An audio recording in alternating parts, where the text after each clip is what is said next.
Hola gente, mi nombre es Mariela San Pedro y hoy vamos a estar viendo el caso célebre de tiene derecho a contar con un abogado o la advertencia Miranda. ¿De qué se trata esto?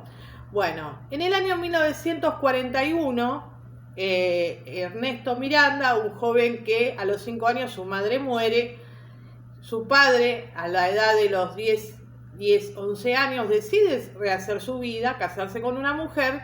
Y ahí Ernesto empieza a tener problemas con la ley, a tal punto que a los 15 años él es llevado a un reformatorio, está durante un año, pero cuando es devuelto a la sociedad, después de que termina su condena, vuelve a cometer delitos. Así pasó entre idas y vueltas hasta su mayoría de edad.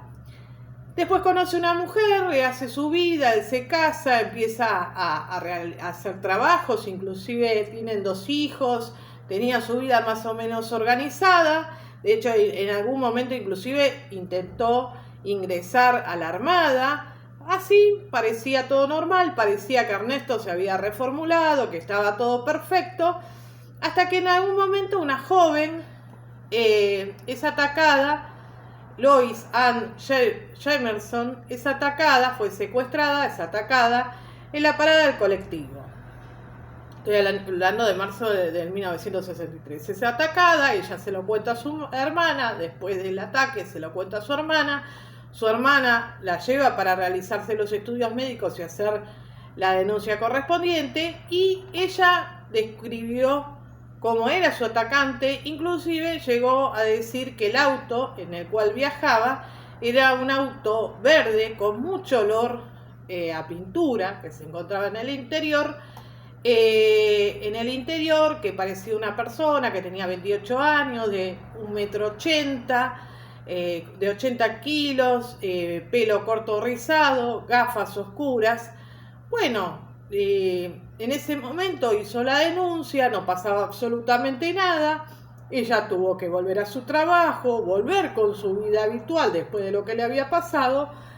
Y el cuñado de ella, por una cuestión de seguridad, después del ataque, decidió concurrir a buscarla cada vez que ella salía de su trabajo y de acompañarla hasta la casa. Pero en una de esas oportunidades que ella, el cuñado, la estaba esperando, ve que un auto verde pasaba continuamente por la parada del autobús, iba, venía, hasta que el cuñado decidió tomar la patente del auto. Cuando el cuñado anota la patente, se la entregan a la policía, detienen al dueño del auto y era ni más ni menos que Ernesto Arturo Miranda. Cuando Miranda es detenido, algunos sostienen que estuvo 2 horas en interrogatorio. Recordemos que en esa época los interrogatorios no eran como los interrogatorios de ahora, eran interrogatorios de horas. Algunos dicen que estuvo 2 horas y otros dicen que estuvo 4 horas. Y los interrogatorios de esa época, sobre todo, contaban en muchos casos con amenazas, con castigos físicos. En ese momento en que él es interrogado, nadie le advirtió esta famosa enmienda, la 5ª enmienda de la Constitución Nacional, y es sometido a un interrogatorio. A tal punto estuvo tantas horas que él decide confesarlo, el hecho, y además cuando él firma su confesión, debajo de su firma decía: esta confesión ha sido hecha de manera voluntaria, sin amenazas ni promesas de inmunidad y con total conocimiento de mis derechos, entendiendo que cualquier frase que escriba será utilizada en mi contra. Entonces, en el año 1963, cuando es llevado a juicio, se encuentra con un abogado que lógicamente tenían poco para hacer. Es condenado a 30 años y a los años siguientes Miranda apela, contrata a un nuevo grupo de abogados y estos se apoyaron justamente en la 5ª enmienda.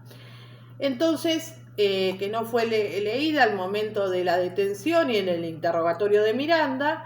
Y en el año 1965 la Corte Suprema decidió revisar el caso y tras varios meses de análisis y de documentos y de escuchar las declaraciones de los implicados, el 13 de junio de 1966 se declaró nula la condena, y al quedar demostrado que la policía en ningún momento había leído a Miranda de su derecho a contar con un abogado durante los interrogatorios. Desde ahí es que siempre se lee esa famosa frase que siempre escuchamos en las películas, y que seguramente más de uno piensa, bueno, que es algo propio de las series, pero no es así. Después se organizó un segundo juicio en el cual Miranda fue condenado a 20 años de prisión, de los cuales cumplió 11, porque en el año 1972 le dieron la libertad condicional. Él, de todas maneras, en el año 1976, después de una violenta pelea, termina muriendo apuñalado. Pero lo que llama la atención y lo que resulta muy novedoso, que esa frase que siempre escuchamos, tiene derecho a permanecer callado, todo lo que se diga va a ser utilizado en su contra en una corte, tiene derecho a tener un abogado, y después termina diciendo, entiende sus derechos, y ustedes lo habrán escuchado en un montón de series y de películas. Así que me gustaría saber sus comentarios, que me dejen debajo lo que opinan de este caso, y nos vemos en otra oportunidad. Muchas gracias.